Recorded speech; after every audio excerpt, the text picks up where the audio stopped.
It appears Zack Snyder's Justice League has given rebirth to Cyborg, and now he may very well appear in The Flash. Let's talk about it.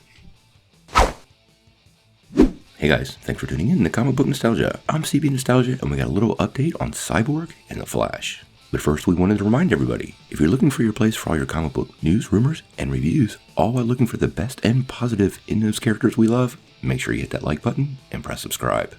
Well, it's been a couple weeks since we got that little bit of news that the Snyder Cut was going to get a release on HBO Max. And following that, we were reminded that originally Cyborg was the quote-unquote heart of the movie in Zack Snyder's version of the film.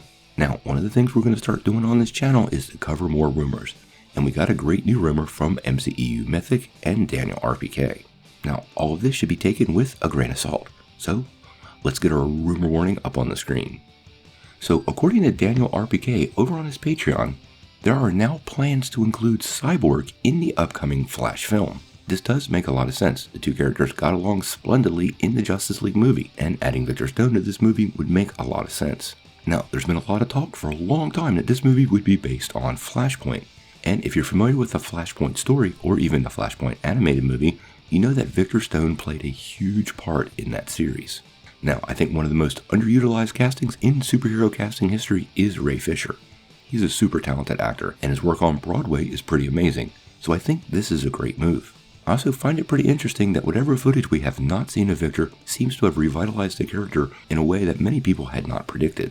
Personally, I think Cyborg is a character that is long ahead of his time when he was first introduced, and now that we finally reached the information age, he is literally the perfect superhero.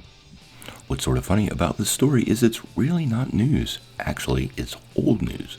Going all the way back to 2016, Variety actually reported that Cyborg was originally intended to be in The Flash. Now, there have been so many twists and turns in the DCEU since then, and many things have been cancelled. It's really probably not the same project, but I do find it interesting how old things are becoming new again. Now, right now, the Flash movie is still scheduled for a 2022 release, but obviously things are getting shuffled around, so that could move. But I have to ask you, what do you think of Ray Fisher joining the Flash? And do you feel like Cyborg showing up in the Flash movie means we're more likely to get that Flashpoint storyline? Let me know what you think in the comments below. If you like this video, make sure you press like, click subscribe, and if you don't ring that bell, you won't get any updates. Peace.